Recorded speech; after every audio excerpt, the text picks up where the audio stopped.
Oz is asking, how does a community of practice know that it's being effective?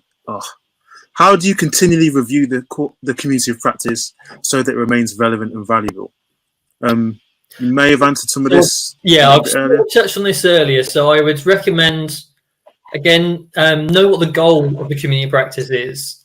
The main thing we can challenge of is it being effective is you've got how it might be reviewed internally versus externally.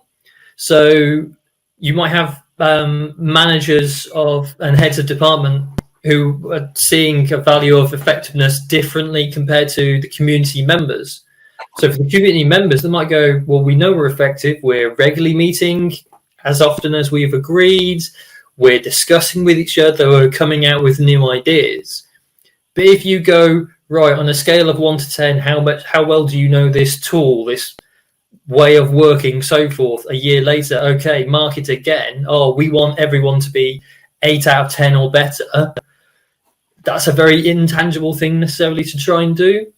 Yeah. Whereas the example I gave earlier is if you went, right, we want to have less reliance of contract staff and increase permanent knowledge, a metric for that would be we've upskilled more permanent staff and there's more people who can do this and we've lowered our reliance on contractors. Right. They could go, okay, we've been effective with that, but if we've then achieved our goal, does the community of practice stop or do they then create a new goal? And you can do that with your retrospectives to go, okay, we want to do this. Have we done it? What relates to one of the other questions is, as part of setting up your goal, is also set up some viable timelines. So if you use the SMART acronym, so specific, measurable, achievable, realistic, and timely, you might go, within the first 6 months, we want to do this. Within the first 1 year or 2 years, we want to do this. We won't go any longer than that because everyone knows the longer you plan into the future, the more likely it is to go out the window. But you might have it where you go, within the first 6 months, we want 50% of the testers to attend. Doesn't necessarily mean that they're necessarily finding it valuable, but if that many of them are constantly turning up, there's got to be a reason why they come up, even if it's they just want to get away from their project for an hour. Right, you've got with them in the door. Now you can try and hook them in for a different reason that they're initially turning up. Whereas if you go within 2 years, we want, it could be everyone to have gone to a conference or a meetup.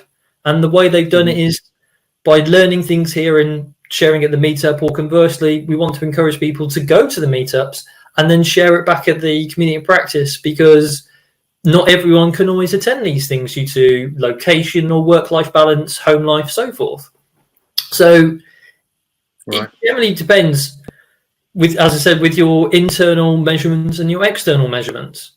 If there's going to be external measurements, make sure that they share with the people internally what it's going to be. So if there's a problem, they can find out. So if they go, if management do say, we want people to be this skilled up, okay, let's try and theme some of our sessions more around it. So we can go, all right, we want everyone to use this tool. Well, let's make sure that every so often we go, how are people doing with this tool? It doesn't even have to be a session on it. Just 5 minutes at the end. Is anyone having any problems? Or Q&A, reach out to me on this, so forth. Or has anyone learned any new tricks with this tool? Do you want to show off? Do a how-to guide on Confluence, things like that. Hopefully that's answered the question for you.